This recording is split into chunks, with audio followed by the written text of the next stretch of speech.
Broadcasting live from the True Crime Today studios to the world. This is Murder in the Morning with Tony Bruschi and Stacey Cole. From the Hit Killers Podcast, Murder in the Morning. It's nice when you can watch a case from start to finish and you feel it finished well, that justice has been served to an extent. I mean, I do wish the sentence was far greater than this, but the judge pushed it to the nth degree that they possibly could. Former Las Vegas official, you know who we're talking about right here, sentenced to 28 years for murder of a journalist. Robert Tellis is who we're talking about. The former Democratic official in Las Vegas, he has been sentenced to at least 28 years in Nevada State Prison for the murder of Jeff German, an investigative journalist for the Las Vegas Review-Journal, who was killed in 2022. Tellis, who's 47, was convicted in August of first-degree murder, with the sentence enhanced by the judge due to his use of a deadly weapon and the age of his victim, who was 69 at the time of his death. Clark County District Attorney Steve Wolfson, speaking after the sentencing, noted the severity of the sentence, saying, quote, "The judge couldn't sentence him to any more time." Wolfson remarked, "She gave him the maximum." The sentence includes a minimum term of 20 years to life, extended by an additional 8 years due to the aggravating factors. The motive behind German's murder stemmed from a series of articles he wrote in 2022, where he exposed misconduct and turmoil within Tellis's office, as well as a romantic relationship between Tellis and a female employee. Tellis, who at the time managed the Clark County Public Administrator Guardian Office, faced significant backlash and ultimately lost his primary election for a second term. Following German's reporting, Tellis was arrested, stripped of his position, and had his law license suspended. At trial, Tellis denied the charges, testifying that he was framed by a conspiracy involving various entities, including a real estate company, law enforcement, and DNA analysts. All of them. Oh, and he went through a lot of attorneys before settling on the one that helped him through this. He was originally actually wanting to represent himself, because that's always a great idea. Despite his claims, substantial evidence led to his conviction, including DNA matching his profile found under German's fingernails and surveillance footage showing a person, we'll call it him, in an outfit resembling Tellis. Prosecutor Pamela Weckerly argued that Tellis killed German because he didn't like what Mr. German had written about him and felt the reporting cost him his elected position. This type of violence, this sort of political violence, is unacceptable and dangerous for a community as a whole, Weckerly emphasized. During the trial, evidence presented, including footage of a person wearing a broad straw hat, an orange shirt, identified as the suspected killer, lurking near German's residence on the day of the murder. Investigators later discovered a maroon SUV matching the description of a vehicle seen in the footage at Tellis's residence, because it's his wife's, as well as remnants of a straw hat and athletic shoes similar to those worn by the individual seen in the video. They were cut up around his house. Literally, how did they get there, though, Tony? Well, clearly someone decided to chop them up with a paper cutter and plant them in his home, because that's what people do. You know, a real estate agent doing all that, and then, you know, syncing all that with the DNA experts and law enforcement, and all to get him, all to get Tellis. Why would anyone want to get Tellis? Maybe they were jealous of him. It was envy. Yeah. After his conviction, Tellis offered his condolences to German's family, but continued to deny responsibility for the crime. "I understand the desire to seek justice and hold somebody accountable for this," he stated in court, "but I did not kill Mr. German." TELUS defense attorney Robert Draskevich requested leniency from the court, mentioning that TELUS intends to appeal. The sentence was not surprising. Draskevich said afterward, "We fulfilled our defense obligation. We parted on good terms. TELUS preserved all his rights for appeal." Draskevich subsequently withdrew from the case following the sentencing. Gurman's death marked the only murder of a journalist in the United States in 2022, by the way, according to the Committee to Protect Journalists, which has documented 17 killings of media workers in the U.S. since 1992. He was a respected journalist with 44 years of experience reporting on crimes, courts, the mob, and political corruption in Las Vegas. Wow. So there you go. Got the 28 years, and that's the minimum. He's up for parole at 28 years. It doesn't mean he will get parole at 28 years, though. So I guess my question is, he never did offer up a solution, if he didn't kill the reporter, who did? It was a conspiracy. It was a conspiracy, according to TELUS. Well, somebody killed the guy. Yes. Well, he didn't necessarily say who, but it was a professional hitman, according to TELUS. Professional hitman did this because professional hitman wears blaze orange and a straw hat and TELUS's sneakers.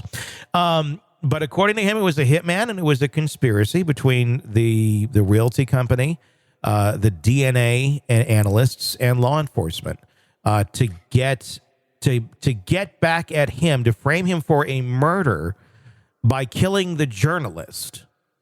Because why would you go kill the journalist? Why would they go kill it to frame him so they could put him in jail? Because that makes a lot of sense. Go kill this innocent journalist that they really don't give a shit about, to frame Robert TELUS for a murder, to get back at Robert TELUS. That's the work of a narcissist mind right there. Those are dots that do not connect, that a narcissist would connect and go, oh yeah, that makes total sense. Yeah, that's correct too. If you're connecting those dots and going, maybe that's true, you might be a narcissist. And I'm being completely honest. I have noticed this trend in people that I know to be that, where if you share with them a story that is of a narcissist, that is doing shit like this, connecting dots in really fucking weird ways, that all stem back to them. You share that story with a healthy-minded person, they're going to see it and go, that's fucked up. You share that story with a person of the same mindset that may be the subject of the story, that is not of the healthy mindset, that's doing very narcissistic behavior, that other narcissist will hear that and understand and kind of go, well, I can kind of see it from that perspective. So it's almost like they're speaking the same language. Yes. So they're fluent in narcissism. Yes, and it's really telling when they say, I can see it from that perspective, because they're not usually aware that they're a narcissist. And they also are going to think that person's not a narcissist either. It's just how some people work. It's just how some people think, which is true, but we call that narcissism. We call those narcissists. And what if somebody's really good at being able to look at other perspectives, though? Yeah, I mean, that could be the case too, but it's a tell if you already suspect that person is or know that person is, why they would see it from that way. It's a good point. But the thing is, stories like this, there is no seeing it from that other perspective. There just isn't. No, how do you see it from? There's connecting dots and going, okay, this is how this person is processing this, and because A plus B equals Q to them, this is why it's going this direction. But you can't truly see it from that perspective and go, yeah, that makes a lot of sense. Yeah, because there's nothing about this story that makes sense. Exactly. It's psychotic. It's horrific. It's somebody who just couldn't deal with having their dirty laundry out in the open. No. A cockroach freaks out when the lights turn on. Yeah. And that's exactly who Robert TELUS was. He was a cockroach. Yeah. And the reporter turned the lights on and he turned around and went, nope, I'm taking you out. And he, probably believes he was justified in it. And to this I bet day, he does. believes Absolutely. it's like, well, he had it coming, and well, I'll take the consequences because that's what I did. But I'm never, but I didn't, when he says he didn't take his life, didn't kill Gurman, he probably, believes in some way, shape, or form that that's an accurate statement. I've got a family member who is a compulsive liar. I mean, to the point where he could look at the sky and go, it's orange, and it really isn't, but he really believes it.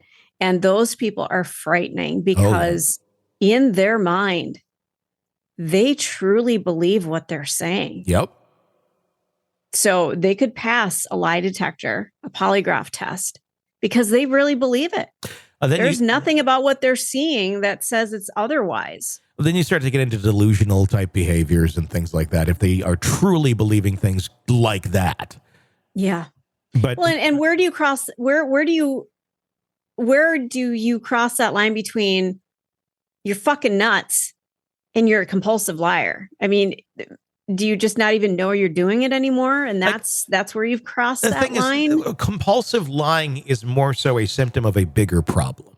Right. So it's like if someone's a compulsive, they're not just a compulsive liar. There's not somebody who's just a compulsive liar. There's something going on deeper than that is causing that behavior to manifest the way it does, to present the way it does. And there's probably a lot of other things that they do too that are part of all of that. So that's probably more so indicative of some sort of a personality disorder than it is just a compulsive liar. And then that's where you start like, well, what type of disorder is this? And usually, there's a lot of different pieces to different ones. And it's sometimes what has the most, people in the boat on the specific disorder is the one that you end up getting labeled with. But it's not so much about the labeling half the time. It's about understanding, which boxes are they checking? And what can you expect out of this person? God, that's just messed up. So, yeah, Tellus checks a lot of the boxes. Fucking lot of boxes. And I think it has a lot to do, too. Like, you're asking what's the difference as well. How is it manifesting? Is it manifesting like right away? He looks at the sky and can tell you it's purple and like truly believe that it's purple, or is it more so something where, it's implied many times over and over, or they just keep reliving the experience over and over in their mind a certain way, and they end up kind of retraining their mind that reality is something different than what it actually was, like in a specific situation. Yeah, it almost sounds like a trauma response. It is. Just a way to train your brain to only think a certain way because that protects you. It is. I mean, essentially, that is what it is. And it developed for some reason. And I mean, that's the sad part with a lot of it, especially if it's something that is learned, from a trauma response. It's probably something really shitty that happened to that person at one point in time. And because of that, it's damaged them so much that they're hurting themselves with their behaviors. Mm-hmm. Never excuses it, but it's just kind of the sad reality and how that stuff cycles. So gives you a bit of a glimpse into things. And as you're saying that, the person that I was referring to was absolutely horrifically abused. Yeah. So yeah, I think they've created their own reality because that is much easier to deal with than fucking reality. Yeah. I'm going to create my own purple sky because the blue sky represents something I can't deal with. Yep. So I'm going to create my own. Yeah. And it's a muscle that's been exercised so much. It's so easy to do because they had to survive. Yeah. That's really what it comes down to. All right. There you go. Gurman's going away for 28 years at least. That'll make him, well, he's 40. What is he now? 47. So it'll put him at what? 47 plus 28. I'm not good at math. You want me to do math? You didn't tell me I'd have to do math in this job. People are screaming this right now. I know. 75. 75 years old. Well, can you collect Social Security when you're in prison? How does that work? Does that go to your canteen or something? I don't know the answer to that. I don't either. But he'll be enjoying prison food till at least at least 75. You're neck deep in a dark, twisted tale, and just as the tension peaks, bam, a commercial about some miracle diet pill breaks the spell. It's like finding a fly in your soup after the first bite. But here's the fix. True Crime Today Premium Plus on Apple Podcasts. You get to enjoy your crime stories without the junk. Ad-free episodes, extended interviews that go beyond the surface, and early access to all the gruesome details. It's like swapping out a can of cheap beer for a glass of fine whiskey. So search for True Crime Today Premium Plus on Apple Podcasts. Subscribe and keep the darkness flowing uninterrupted.